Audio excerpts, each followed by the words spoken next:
आज फ्रेंड्स आम प्रस्तुत करवा मटन आलू मसला। आज आम भोजी स्टाइल प्रस्तुत करवा नुआ शैली प्रस्तुत करवा।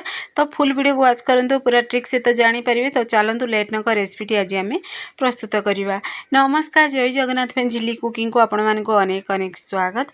तो देखो ये मुझे हाफ केजी मटन नहीं, मटन को ये भलसे क्लीन कर पूरा धोई देती। तो एबे आम से एड करवा, ये खटा नथिबा दही एड करवा। दही जगार आपण मैंने लेंबू भी एड करें। तो ये पुणी देखो अल्प टे दुईटी पिज को मुझे छेचिकी एड करची। पुणी अदा रसुण को भी पुणी से कंचा लंका भी छेचिकी ही एड करची। तो से अल्प अल्प क्वांटिटी से एड करवा। एड करी आम अल्प टे से सोरिष तेल मुझे एड करची। आपण मैंने चाहिए रिफाइन तेल भी एड करें। तो तेल को एड करी आम हाथ साजे ना भल से टिके मिक्स करदे। तो देखो यही प्रोसेस रे पूरा मिक्स करी पूरा अध घंटा पर्यंत टिके रेस्ट पे रखीदे। सब बेले देखिए टिके जदि मिक्स करी रेस्ट पे रखीदेवे ना मटन बा चिकेन जहाँ भी आपण मैंने बनाउछन्ती टिके सॉफ्ट बनिबो। तो एबे आमे गोटे करेई नबा। करेई रे आमे सेथिरे सोरिष तेल एड करबा। तेल को टिके गरम होबा देबा। तेल पूरा गरम हेई सारिबा परे, जेहेतु आमे सोरिष तेल रे बनाउछन्ती, तेल पूरा गरम हेई सारिबा परे आमे सेथिरे जो छेचिकी रखिथिले पियाज को सेथिरे एड करबा। आपण माने एठी पियाज को देखिबे मिक्सर ग्राइंडिंग करी भी एड करि परिबे। छोट छोट पीसेस रे कटिंग करी भी एड करि परिबे। तो पुणी दबा आमे गोटा मसला को एड करी पुणी थरे टिके मिक्स कर दबा। तो पुणी एबे चलंतु अदा रसुण छेचा को भी सेथिरे एड कर दबा। कंचा लंकार छेचा को एड करी टिके कंचा स्मेल गला पर्यंत टिके भाजी होबा को दबा। तो देखंतु एई प्रोसेस रे टिके भाजी हेई सारिबा परे आमे सेथिरे जो मैरिनेट करके रखिथिले मटन को सेथिरे एड कर दबा। आमे टिके हाई फ्लेम रे ना आकु टिके आमे कसी होबा को दबा। सब बेले देखिबे हाई फ्लेम रे जदी कसीबे तो मटन पूरा देखिए पूरा तेल रे ही भाजी होबो आ तार स्मेल भी आसीबनी। तो यही प्रोसेस रे सेति सब हाई फ्लेम रे मटन को कसीबे। तो मटन आमर कसी हो सारिबा परे आम से किसी गुंड मसला नबा। गुंड मसला देखो हलदी गुंड, लंका गुंड, जीरा पाउडर, धनिया पाउडर, गोटा मसला पाउडर नहीं। तो आपण मैंने चाहिए मटन मसला भी ये एड करें। तो सब बेले देखिए फ्रेश गोटा मसला जब भाजिक गुंड करके एड करेंगे ना तार टेस्ट तार फ्लेवर ही अलग होता है। तो ये चलते आम स्वाद अनुसार दबा लुण, जेहेतु आम दही एड कर। तो देखो चारि साइड पूरा केते गुड़ा पूरा पानी भी बाहरलानी। तो एबे आमे लुण को भी एड करके आमे भल से टिके मिक्स करदबा। तो आपण माने जेतिकी नहीं थिबे मटन आलू से अनुसार से लुण एड करेंगे स्वाद अनुसार।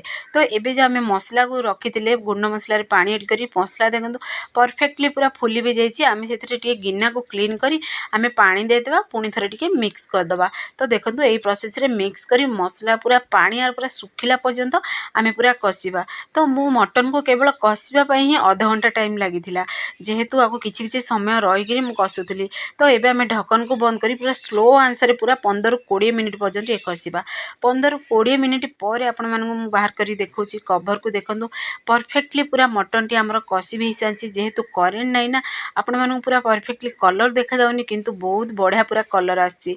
तो देखो चारि साइड पूरा तेल देखागला माने जानदेवे मटन टी परफेक्टली पूरा कषि हो सारानी। तो ये मुझे देखो पियाज को पूरा ब्राउन कलर कर भाजिकी छाणिकी हाथ साहाଯ୍य गुंड करी से एड करची।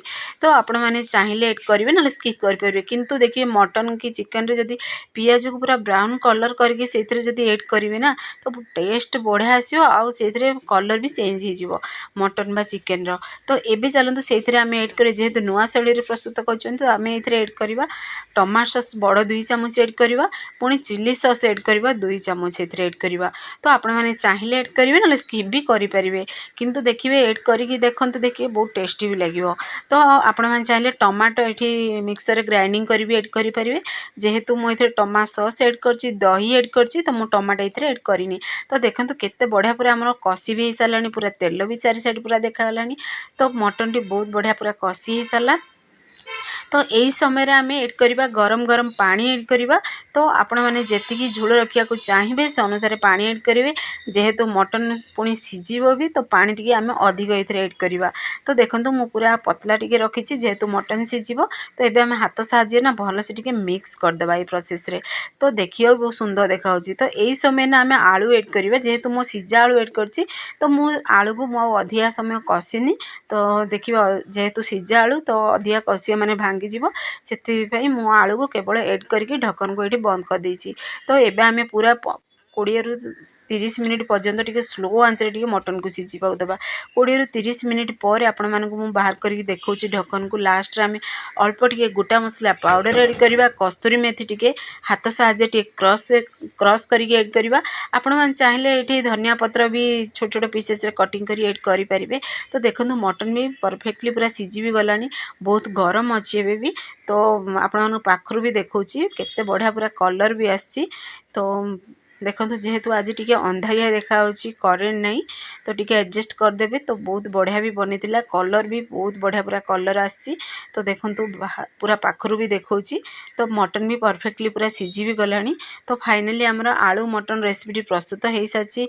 तो चलतु आपण मानू मु देखे भी दूसरी प्लेट को बाहर करी देखंतु अरुआ भात नहीं सहित मटन तरकारी तो बहुत बढ़िया लगे।